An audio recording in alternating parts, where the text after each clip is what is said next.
8:24. A esta hora nos vamos a enlazar vía Zoom con el psicólogo social Jorge Yamamoto para analizar, de cierta forma, el resultado de esta primera vuelta electoral que hemos vivido todos los peruanos ayer. Jorge, ¿cómo estás? Muy buenas tardes. Gracias por atendernos en 24 horas mediodía. Quiero empezar preguntándote qué lección podemos sacar de los resultados de esta primera vuelta, estos resultados por ahora preliminares, pero que ya pintan más o menos un panorama de lo que vamos a vivir el próximo 6 de junio. Buenas tardes, un gusto. Creo que la principal enseñanza es observar y escuchar bien, porque muchos partidos han estado tratando de capitalizar esta solicitud de una nueva constitución, este rechazo al Congreso y en general al sistema, pero bien o mal, el que mejor ha interpretado para el pueblo esa reingeniería del sistema electoral y el sistema de gobierno ha sido el profesor Castillo. Obviamente que esto choca con la forma, con la estructura de la democracia, pero mi análisis no va a qué es correcto o incorrecto, sino a explicar algunas hipótesis de por qué tenemos estos resultados. Entonces, la cosa es simple. Él propone unas soluciones radicales que, dicho sea de paso, son las que aparecen en situaciones de crisis como la presente, ¿no? Y frente a cada una de las trabas, como el Congreso, como los procesos sobre los cuales la gente ha salido a marchar, él propone una solución radical. Por otro lado, estas soluciones radicales toma cuerpo con un tercer puesto de López Aliaga, que toma el otro camino, un camino más tradicional, radical, religioso, cosa sorpresiva para un país como el nuestro, pero que además describe valores de humildad en el sentido de su forma de vestir y su trato. Entonces, un multimillonario con esas características suele caer muy bien en la población. Además, representa el éxito y representa ese estilo dogmático, radical, que Fujimori supo capitalizar y a ojos de muchos peruanos brindó resultados. Ahora, a propósito de Fujimori, es impresionante la resiliencia de la señora Keiko, la reina de la segunda vuelta, en donde, a pesar de todos los errores crasos que ha cometido en el pasado, especialmente generar un Congreso pinchallantas que casi destruye al país, aún sigue políticamente viva cuando parecía que ya no la resucitaba nadie.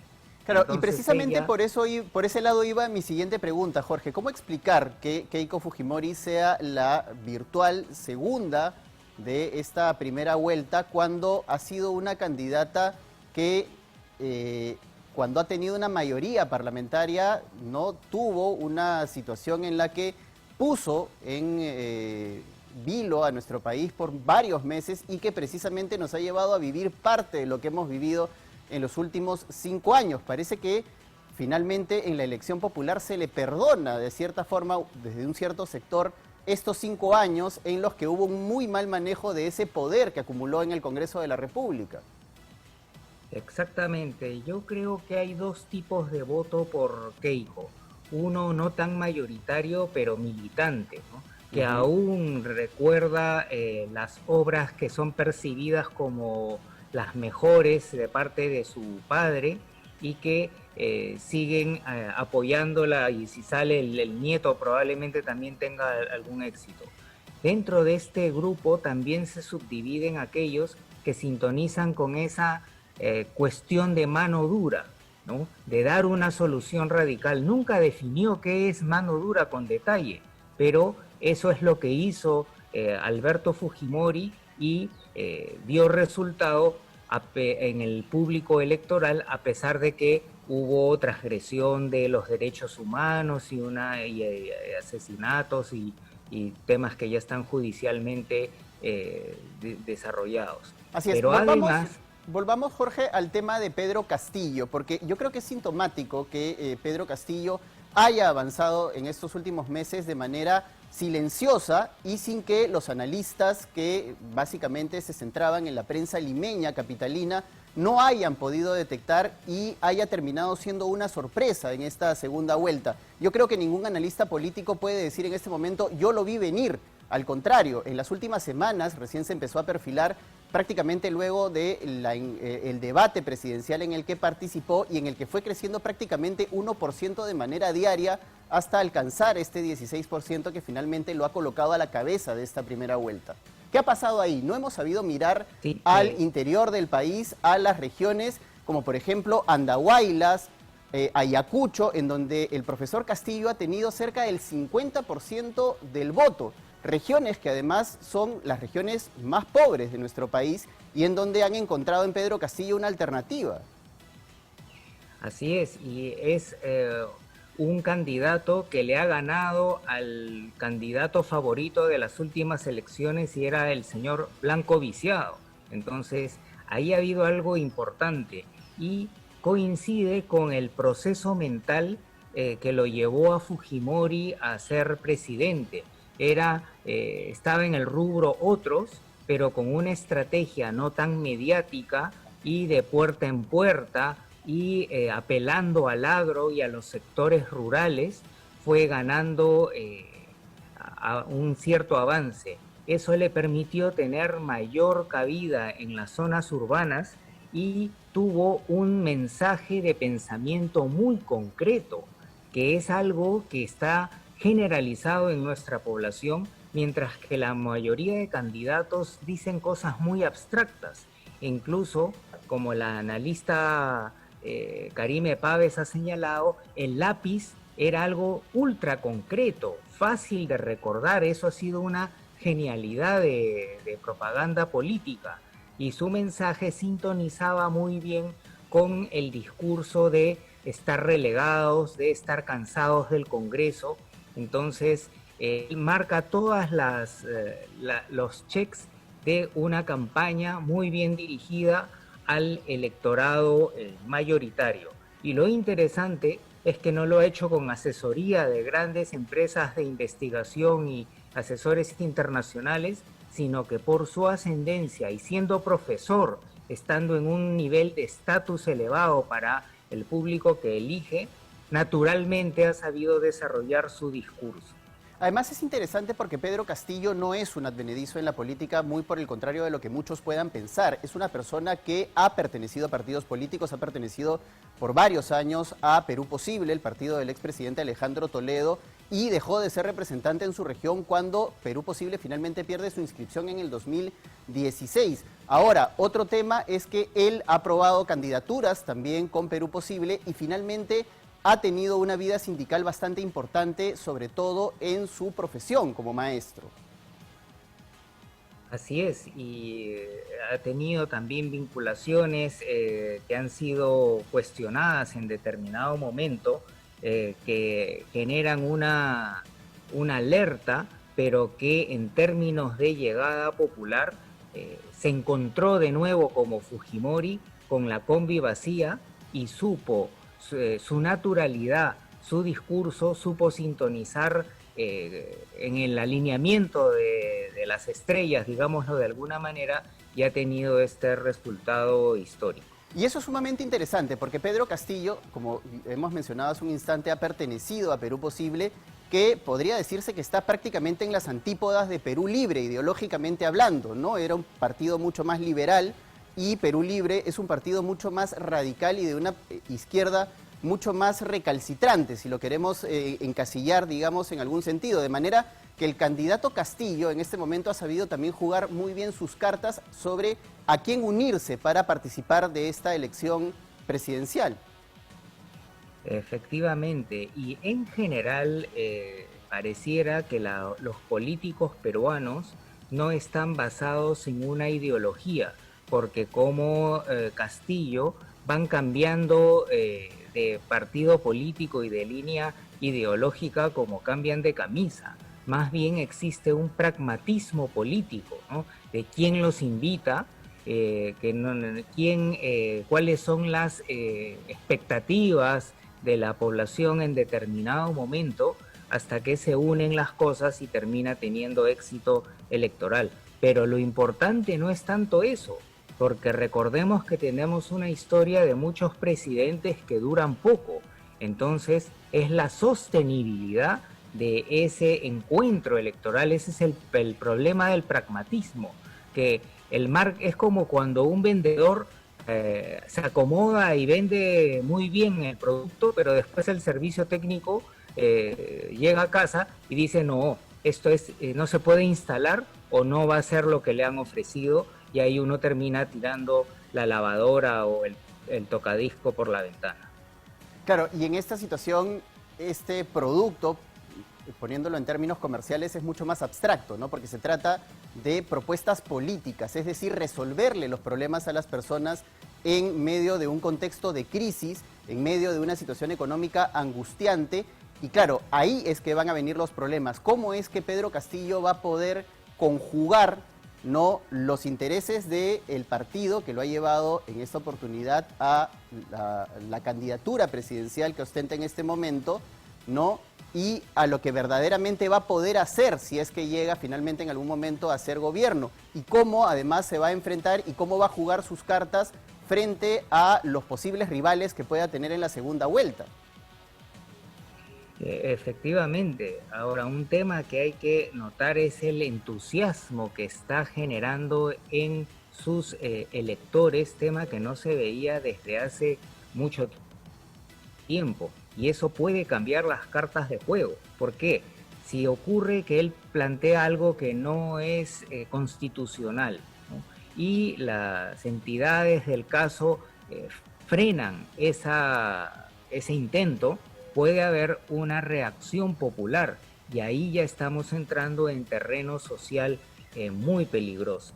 Entonces hay que tener en cuenta los escenarios que pueden darse en la eventual presidencia de Castillo, y espero que ahora que estén cerca puedan generar una estrategia que no solamente evite el conflicto social, sino que satisfaga las profundas necesidades de sus electores, que no es sangre, no es venganza, sino es generar un cambio inteligente que sirva para el desarrollo de todos los peruanos. Claro, y estamos hablando además en un contexto de pandemia en donde la gente está muriendo por falta de oxígeno, por falta de camas UCI, por falta de trabajo. Es decir, es una suerte de tormenta perfecta en medio de la que estamos entrando a esta segunda vuelta electoral. Los dos candidatos que participen de esta segunda vuelta electoral van a tener que hilar muy fino para poder sintonizar adecuadamente con los electores y finalmente tener los votos que necesitan para llegar a ser presidentes. Exactamente, es la tormenta perfecta para salir elegido con una propuesta radical, pero es la tormenta perfecta para naufragar pronto en el ejercicio de la presidencia. Ahí ya los planes técnicos, las estrategias basadas en evidencia, el uso de expertos experimentados, va a ser fundamental para cualquiera de los partidos para cualquiera del partido que termine siendo elegido. Ahora, esta visión centralista que ha caracterizado prácticamente todas las campañas electorales de los últimos años en nuestro país, también tendríamos que pensar en cambiarla, ¿no? En darnos cuenta que el Perú no es Lima, que el Perú no son las redes sociales, Twitter, Instagram, ¿no?, en donde mucha gente pelea, debate, discute, pero no se da cuenta que hay otro Perú, un Perú que quiere y necesita ser observado y que está pidiendo a gritos además atención porque lleva muchos años, incluso décadas, postergado. Exactamente, ese es un punto fundamental.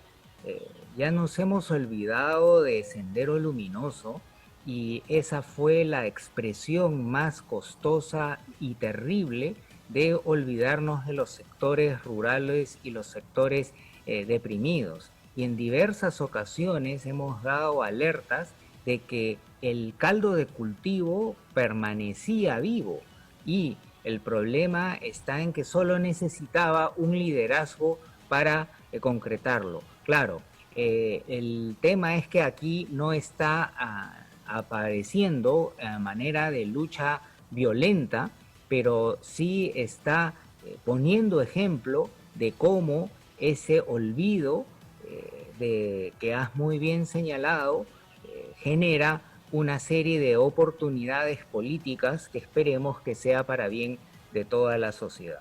Así es, y la necesidad además de analizar más allá de nuestro ombligo, ¿no? Porque una de las características que ha tenido esta campaña electoral es que nos hemos mirado prácticamente el ombligo y no hemos estado viendo lo que hay más allá en nuestro país y que, como decíamos anteriormente, estaba gritando atención desde hace décadas. Es decir, estaba buscando, si no un liderazgo, alternativas que permitan que su voz y sus necesidades sean atendidas finalmente en la capital, donde transcurre casi la gran mayoría de cosas en nuestro país.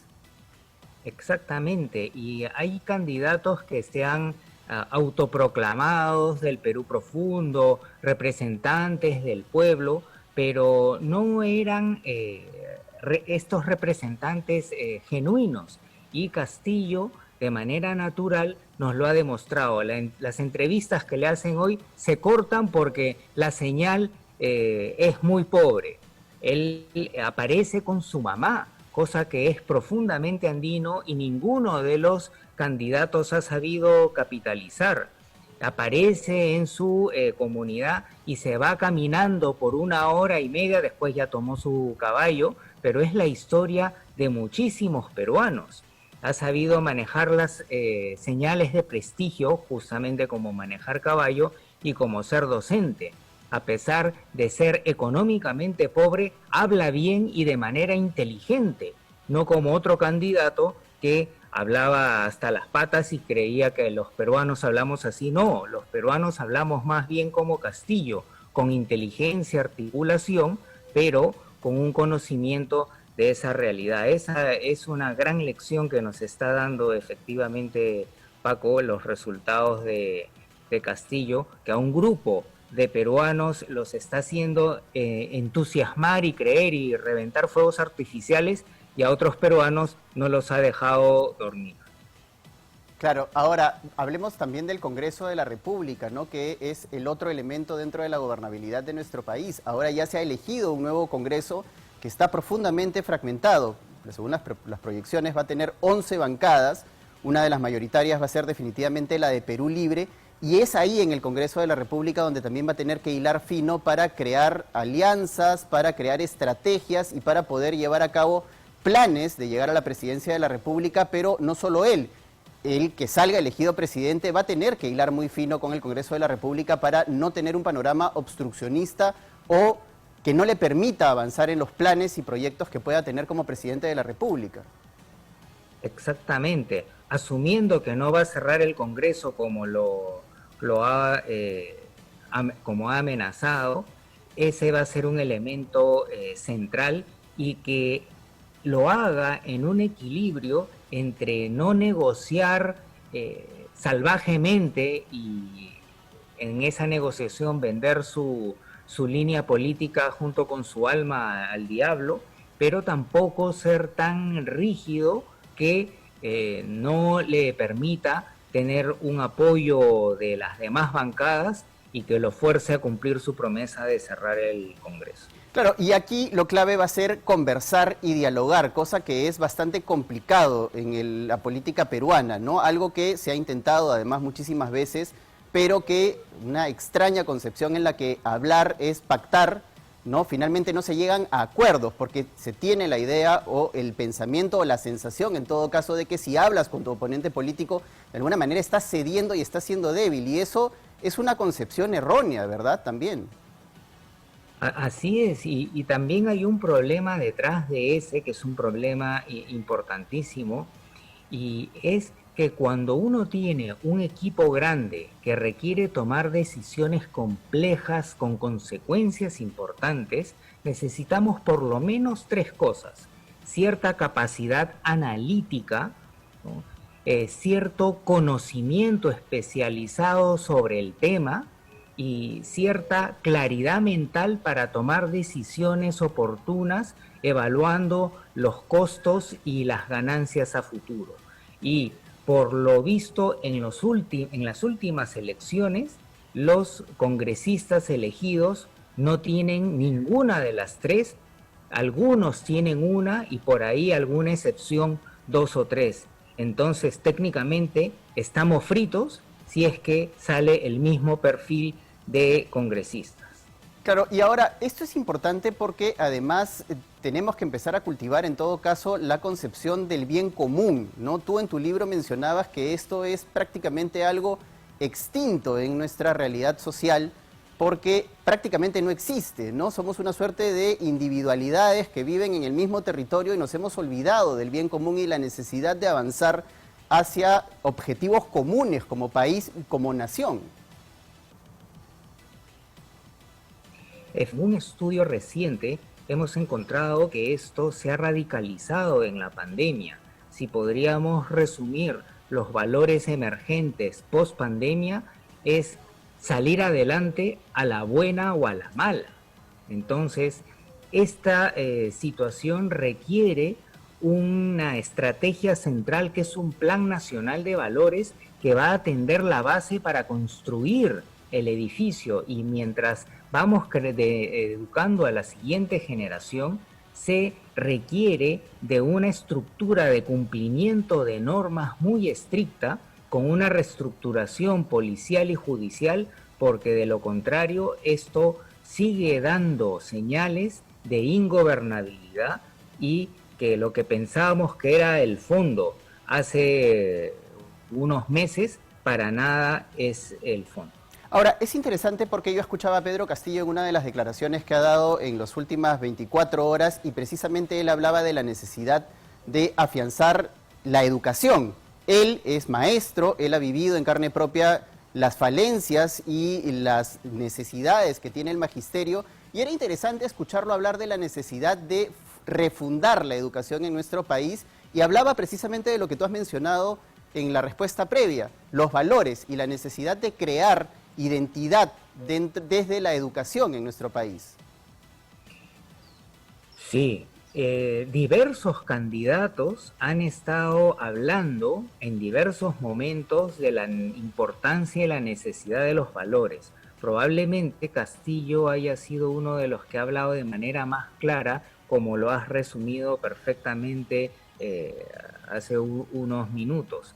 Pero el problema es el paso de la declaración y del objetivo a desarrollar un plan técnico que permita ejecutar ese ideal que es el mejor negocio para el país, porque de un solo tiro matamos la corrupción, matamos el sálvese quien pueda y salgo adelante como sea, si no importa a quién chanque, y también matamos el trabajo a la criolla que está destruyendo los servicios y la competitividad nacional. Ese creo que debería de ser un elemento prioritario y que se enfoque de manera técnica, basado en evidencia, para el próximo gobierno.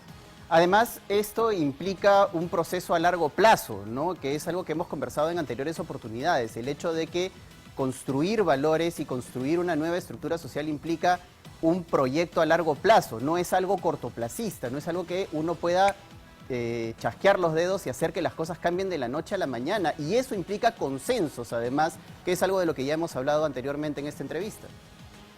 Exactamente, con el apoyo de diferentes instituciones venimos desarrollando un bosquejo de un plan nacional de valores y la expectativa es que no puede durar menos de 10 años para tener resultados sostenibles. Pero en un primer año podemos hacer un plan coordinado de cambio de conducta, de cambiar unas 4 o 5 conductas que permitan al peruano primero darse cuenta de qué egoístamente útil son los valores y qué placer constituye empezar a vivir en una sociedad con valores.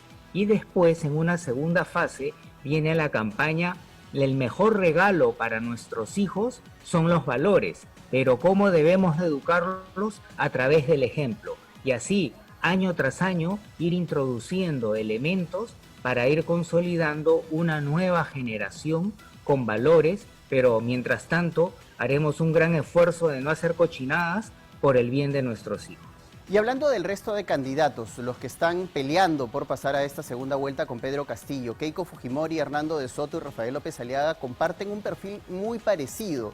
¿Qué van a tener que hacer ellos para, en la eventualidad de que pasen alguno de ellos a la segunda vuelta, puedan captar votos que puedan hacerle frente a las propuestas del profesor Pedro Castillo? Bueno, hay un camino, ¿no? Que es el camino mañoso, marquetero, de sintonizar con las motivaciones y las frustraciones y los miedos que preferiría definitivamente no comentarlo. Pero existe otro lado que es el más ético y el menos utilizado, que es que la gente no es tonta, la gente se da cuenta cuando nos están meciendo, no somos tontos, nos vamos a dar cuenta y por eso terminamos votando por el mal menor.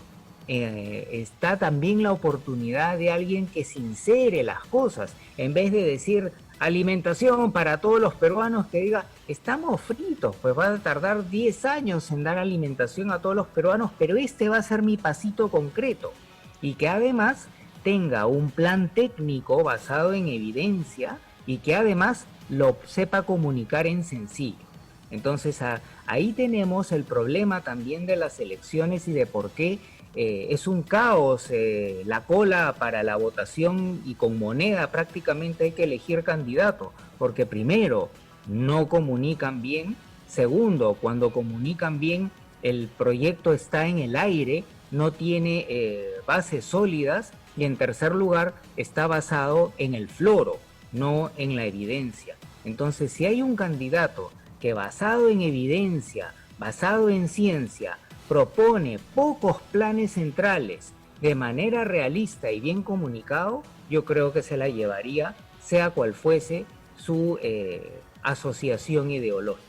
Pero claro, esto implica sentarse a conversar y tener puntos de concordancia mínimos, por lo menos, para poder llevar a cabo, sin floros, como tú mismo has mencionado, este proyecto a futuro, ¿no? Cosa que es bastante complicado, además, en una sociedad tan fragmentada como la peruana y en un panorama político sumamente fragmentado con un Congreso que va a tener 11 bancadas y en donde va a ser sumamente complicado pues llegar a consensos.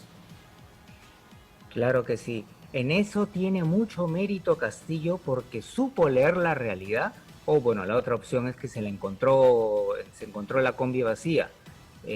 Pero el candidato, que esa es una cuestión meritocrática, porque no es fácil, pero el candidato que sepa leer bien en segunda vuelta cuáles son las necesidades centrales y cómo satisfacerlas y dar el primer paso de los próximos 5 años, la hace linda.